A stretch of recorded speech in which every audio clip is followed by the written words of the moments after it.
All right, so we're going to skip the synthesis chapter in the Klein textbook. The synthesis chapter is really just all about practicing what we've previously learned. So you're welcome to go back and use that as just additional study tools if you want, but we're going to jump straight into alcohols. Just for the sake of time, I'm going to ask you just to review naming alcohols at home. You can also watch a Khan Academy video. They do a pretty good job of explaining naming alcohols that way. And then later on in the chapter, we'll talk about how to name more exotic alcohols like diols, where you have two alcohols. All right, so let's do some basic acid-base review, no pun intended. So acid-base review. Let's say we have water. Water is one of the most basic alcohols. And if you remember from Gen Chem, water is kind of unusual because water can act either as an acid or a base, right? So let's say here that this water molecule is going to grab a proton from another water molecule. We know that equilibrium is really not that favorable, but we can show it. And in this case, we would get hydroxide as our conjugate base. And then we would also get the hydronium ion as our conjugate acid. All right. Does anybody remember the pKa of water? 15.7. The pKa of the hydronium ion is negative 1.7. So what's the stronger acid, quite clearly? Hydronium. So again, because it's the stronger acid, it's going to push the equilibrium the other way. So we can kind of review that a little bit. Let's take a look at some other alcohols.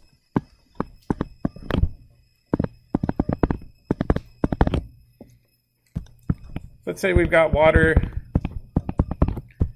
again, but this time it's going to steal it from a generic alcohol.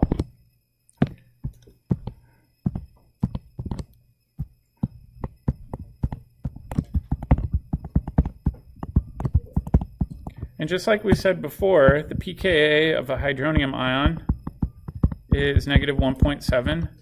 And if we go to a pKa table and look up alcohols, you'll actually see a wide variety of ranges. Why is that? Yeah, depending on what it's attached to. Let's say we have a really electron withdrawn R group. Will that make it more acidic or less acidic? If it's really electron withdrawn. Let's say it's a carbon with 3 fluorines. It'd be more acidic, right? So we can also look at things like inductive forces, but that will change the pKa value. But in general, the pKa range is about 9 to 18, which tells us, again, that the equilibrium for these reactions is always going to favor that side. All right, let's take one more.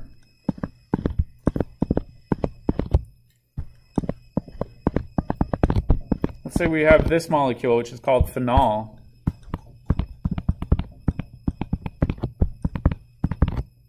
Again, we can say, all right, we can steal this proton. Just going to show all my lone pairs here. Equilibrium's not going to be super favorable.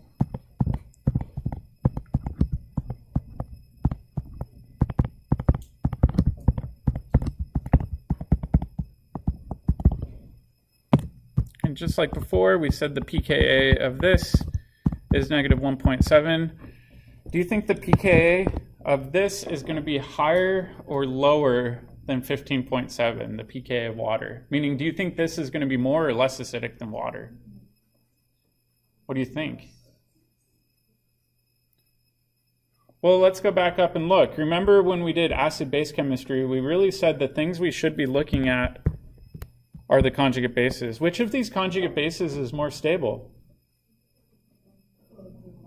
Why is the bottom one more stable? Because of resonance, right?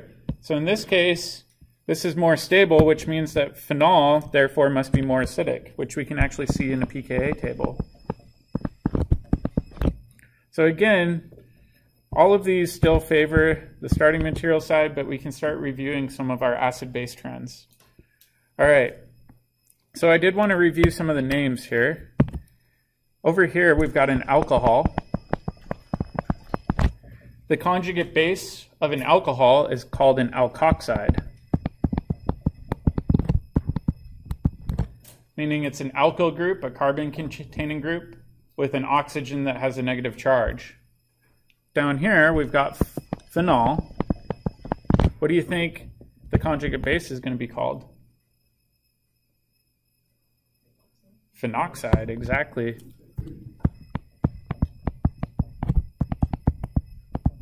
So we'll be using these terms a lot throughout the year, but anytime you hear the oxide suffix, that implies an oxygen with a negative charge. Alkoxides just have a regular hydrocarbon. Phenoxides have this benzene ring attached to them. All right, so now the question is, in all three of these situations, the starting materials are favored, meaning it's really hard to get the alkoxide or phenoxide in a very high concentration. What can we do to drive the formation of an alkoxide or a phenoxide? Anybody have ideas? Don't think too hard. What if we just use a stronger base? Water is a pretty crummy base, right? So let's make some notes.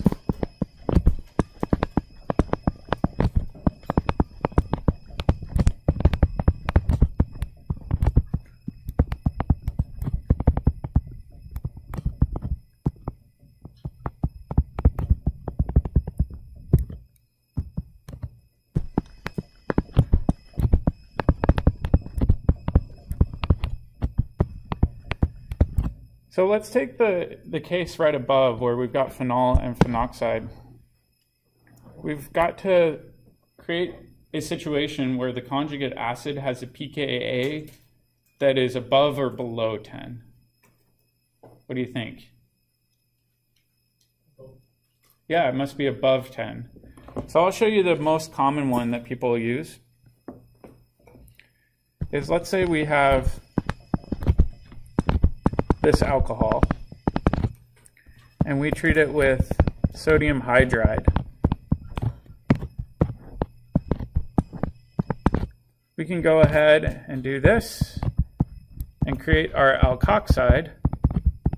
And what will our conjugate acid be? So sodium's just a spectator. What are we missing? H2.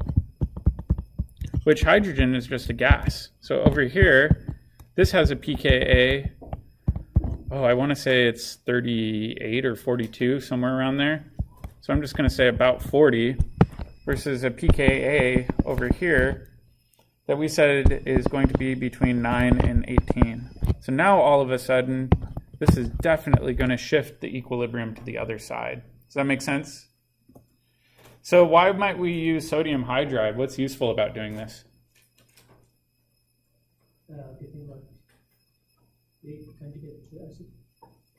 Yeah, it's got a really weak conjugate acid, but more importantly, the hydrogen gas that we create is going to bubble out of solution, and we don't have to worry about it. It's basically a self-purifying reaction, right? Our byproducts are just evaporating into the air for us, which is pretty handy. So people like doing that. I'll show you another method that's pretty fun. And luckily, we're not going to get into the mechanism of this. But you can take lithium, sodium, or potassium, but all of these are metals, so I'm going to do a little not sign in the top corner to indicate that they're metallic, that they're not just the cations. And when you do this, you can make your alkoxide and also generate hydrogen gas, but this time you're going to get half an equivalent of hydrogen gas out. All right, this one's kind of nice because all you need to do is get your alcohol as a liquid, start cutting up your sodium brick into little slices, and then toss the slices into the alcohol, and you've created your alkoxide. So it's a really easy way to go about making all of these. All right, does that make sense? All right, I wanted to also show you a side note.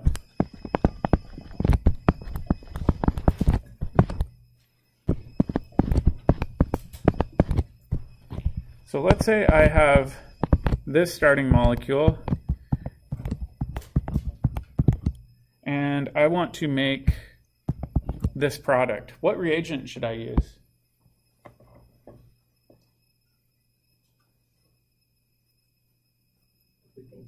big big bulky base. What would a big bulky base be that we're pretty familiar with? Terbutoxide. Ah, we've got an alkoxide. So we've got that. Oftentimes what you might see in your textbook is it'll show a solvent that looks like this underneath. So then the question is, well, why is this shown on there? Well, the simple reality is when you're trying to make this,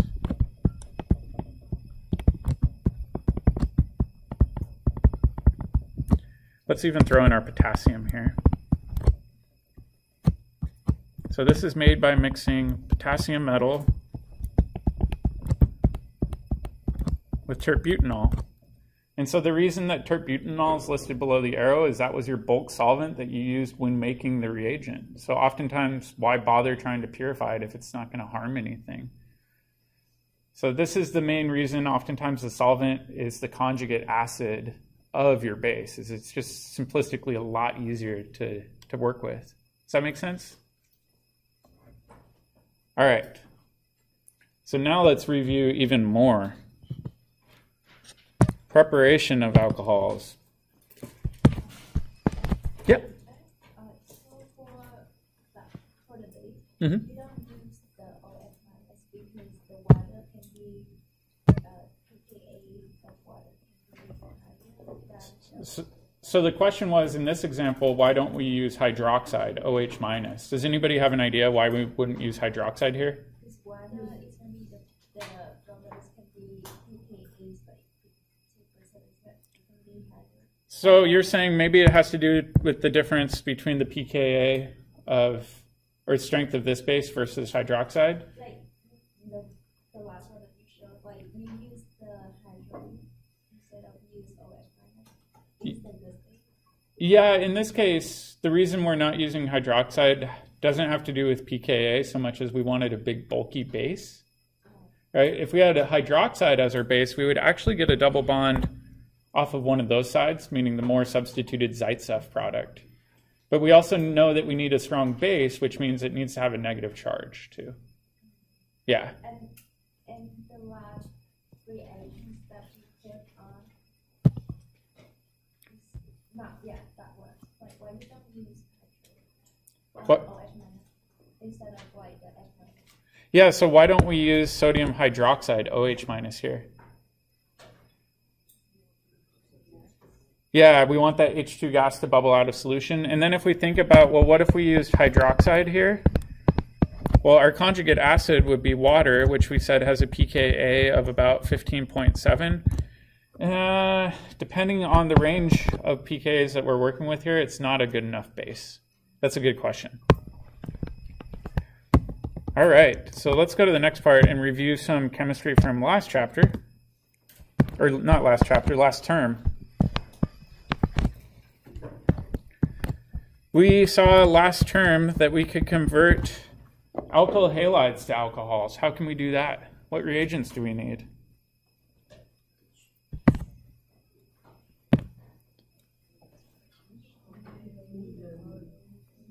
Let's think about this. Is it going to be SN1, SN2, E1, or E2? SN2, why? Everyone's mumbling at me. Well, over here I'm seeing that this is primary, right? Primary carbons don't ever do SN1 because the resulting carbocation would be too unstable. All right, so now the question is, what reagent do we need to accomplish this? Do we need a good nucleophile? Yeah, absolutely. What would that good nucleophile be? Hydroxide. And we would say, all right, during this step, we'd say, all right, we'll do a backside, whoa, that didn't look good. We'll do a backside attack, do our SN2 reaction, and we'll get our alcohol. So we've seen this a fair amount last chapter. All right, let's take a look at the next one. We also saw that we could change something like this to an alcohol. Do you think this is going to be SN1 or SN2, and why? SN1 because it's tertiary. Why doesn't SN2 happen here? It's way, way, way too crowded, too hindered. So definitely not SN2. This will be SN1, which is good too, because if that bromine falls off and you get a carbocation, it's tertiary. That's not half bad. All right, what reagent should we use here? A lot of students say, well, hydroxide is a good nucleophile. Will this work?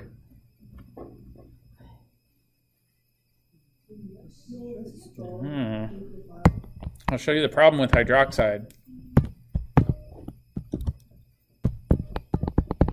Hydroxide will actually give you this as a product. Why? It'll do E2 chemistry faster, right? So E2 or actually, it'll do a mixture. Holy cow. E2 chemistry in this case would outcompete. So E2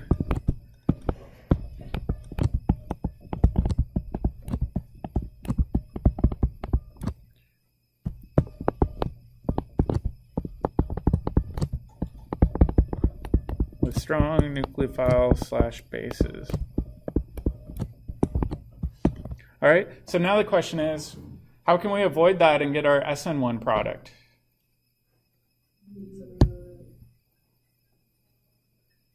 I would say use a not strong nucleophile, right? What would be a not strong nucleophile that we could use in this situation? Water, absolutely. So water in this case is not a very good base. It's not going to favor E2 chemistry, but it can do SN1 chemistry no problem. You might still get a little bit of E1 elimination, but we could also get SN1 by keeping the temperature more at a moderate temp. So we can definitely do that. All right. So this is all substitution chemistry.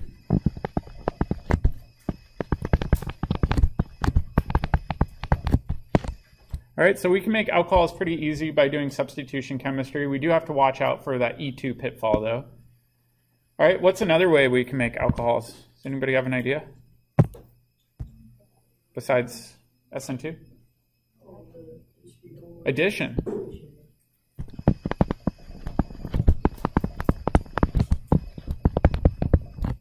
All right, and with addition reactions, we said we always need to start with some sort of alkene. So, last chapter, we saw how to make alcohols a variety of ways. Top one is we saw we can make alcohols pretty easily off the more substituted carbon. Then in addition, we saw we could make them on the less substituted carbon. If you remember, what do we call this sort of addition? Markovnikov.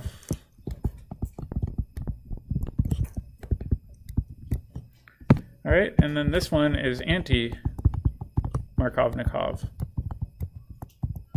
All right, so what's one easy way we could do our Markovnikov addition right here? Yeah, just H2O, right? Acid and water. So I'll just do H+, that's catalytic, and then we flood it with excess water, and we can get Markovnikov addition of an alcohol. What's another way we can get Markovnikov addition? Hg, OAC,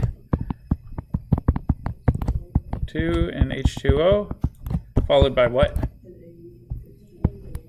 NaBH4. All right, why do we use that second one rather than the top one? Avoid rearrangements. In this case, are we going to face rearrangements? No. So really we could do either in this situation, it would still work. All right, what about anti-Markovnikov? BH3, THF, H2O2, NaOH. So now we've got a lot of control, right? We can control where our alcohol is installed, where with substitution we were somewhat limited with the carbon we could attach an alcohol onto. So that's pretty nice. All right, we also saw that we could make diols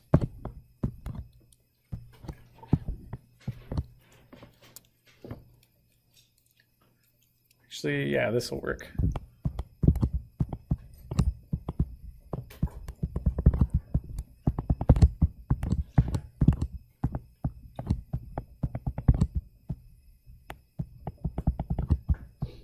So the top two are syn-diols. Then you can imagine the bottom one is going to be an anti-diol with an enantiomer.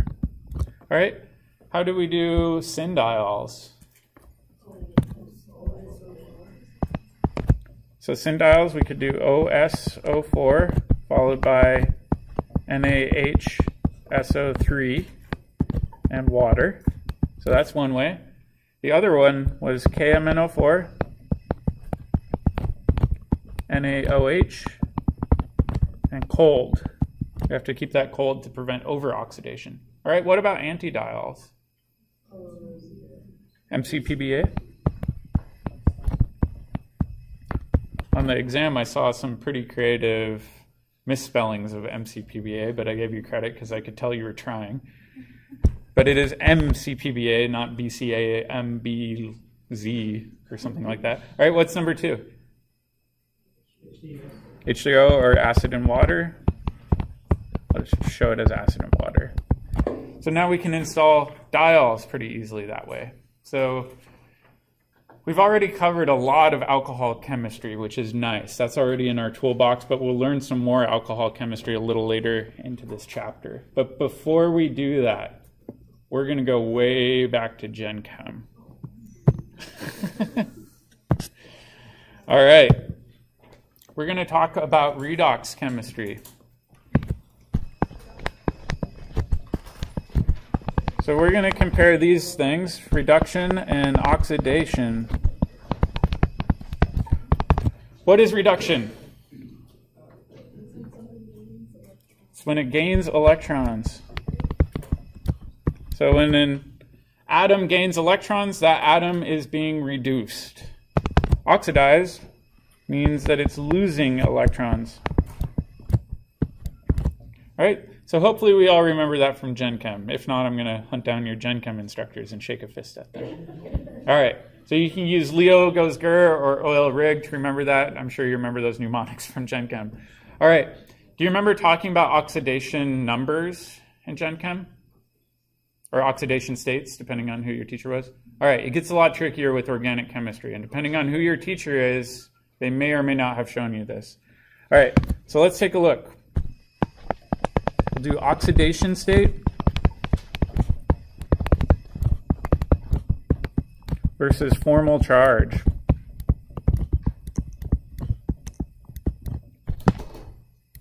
All right, I'll show you a trick. Let's consider this molecule. We'll just do methanol. So H3COH, simple alcohol. What I like to do is I like to draw out every single electron.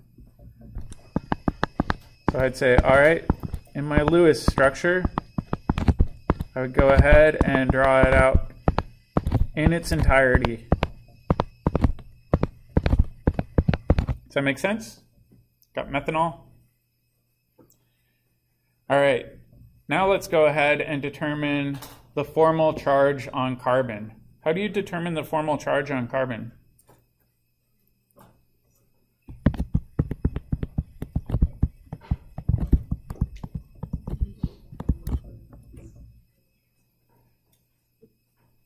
So with formal charge, the way I was always taught is you circle half of the bonding electrons.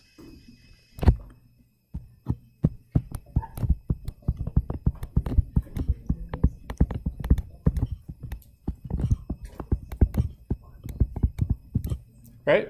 So in this case, carbon, we circle half of those bonding electrons. How many electrons have I circled? 4. Okay?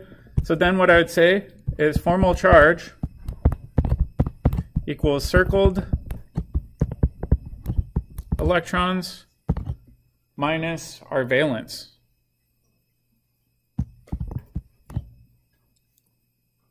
Or actually, sorry, it should be valence minus circled. I'm flipping it up.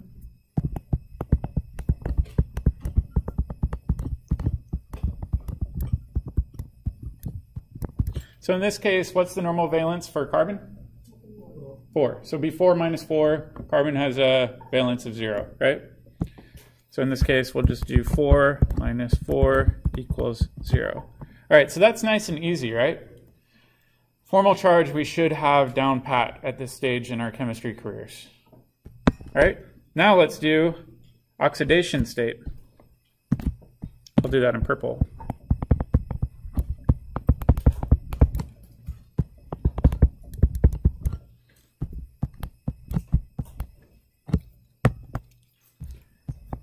way I do this is that the atom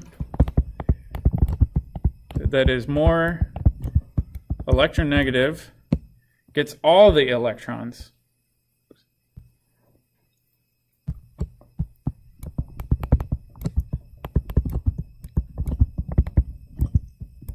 All right, so let's do the same thing with carbon. And I've got this little electronegativity table underneath. All right, so carbon's bonded to hydrogen. Which one's more electronegative? Carbon, right? If we go and look at this table, hydrogen's 2.1, carbon's 2.5. Carbon's more electronegative than hydrogen. Therefore, it wins that tug of war for oxidation state. All right, so I would go ahead and say, I'm not going to share. I'm just going to steal all of these. All right, what about carbon and oxygen? Oxygen's more electronegative. So then we would go ahead and do that. All right, now we can go ahead and we can say, all right, in this case, the oxidation state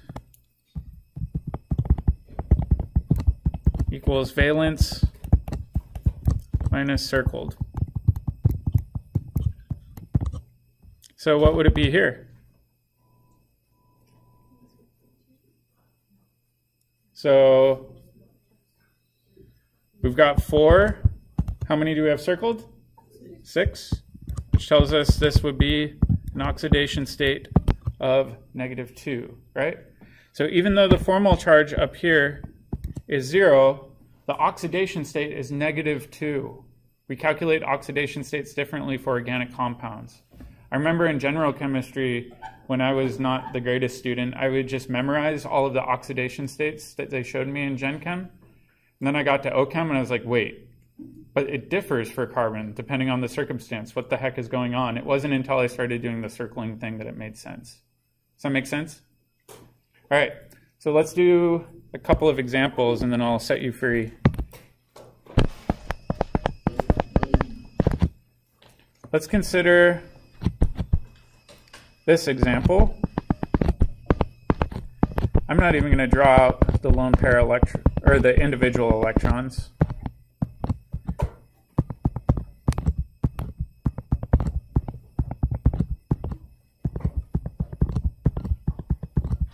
What reagent do I need to accomplish this transformation?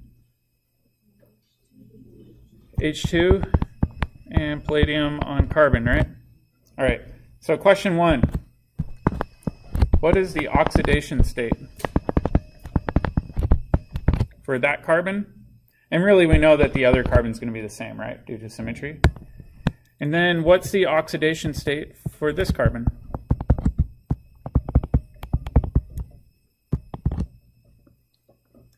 So let's see if we can figure that out.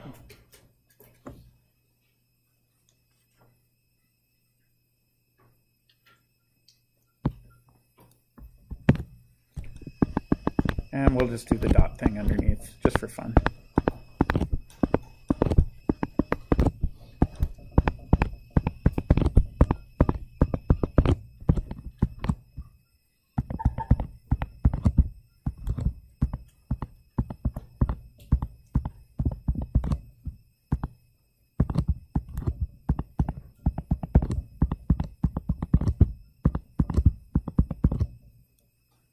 Give me a thumbs up if you think you got the oxidation state.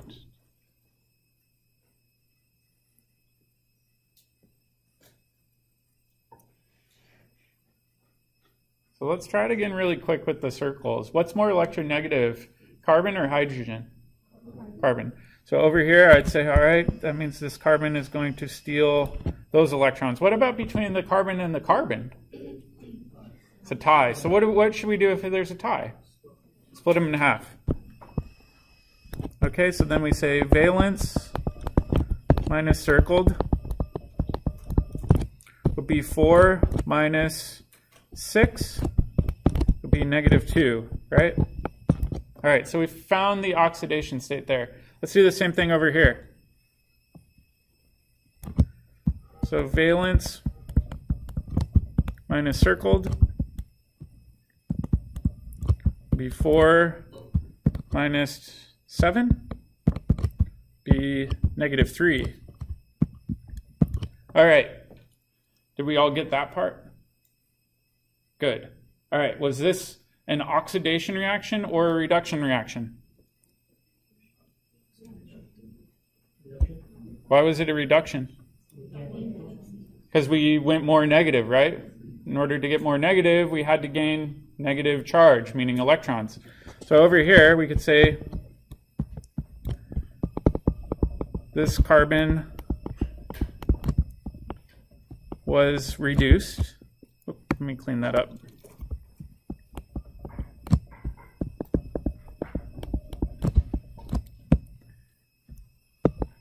It gained 1 electron during this process, right? All right, how many electrons were transferred during the entire process, do you think? Meaning from our original starting material to our product? 2, right? Because each carbon changed its oxidation state from -2 to -3. So really what we can say is that this must have been a 2 electron reduction.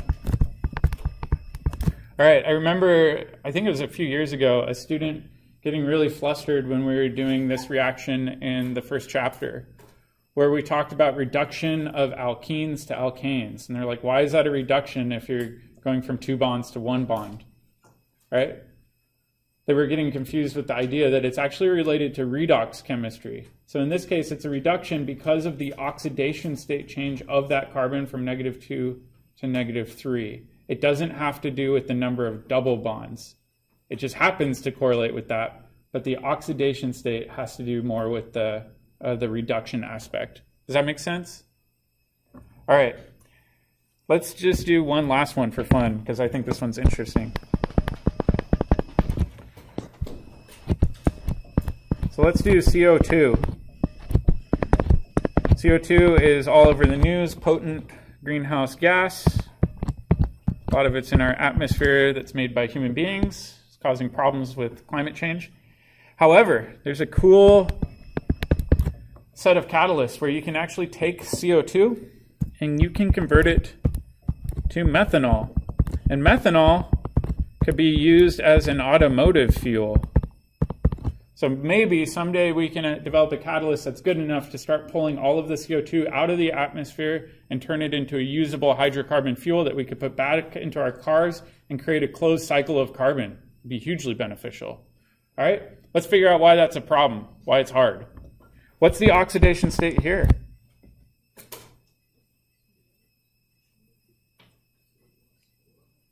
Let's think. Valence number would be 4. How many electrons would we circle for carbon? 0. So that means it would be an oxidation state of +4. All right, let's go over here. What about carbon over here? Well, valence is 4. And then we said up above that we'd had circled 6 electrons, so it'd be -2. All right, so let's think about this redox reaction. How many electrons would we have to transfer? And would it be an oxidation or reduction?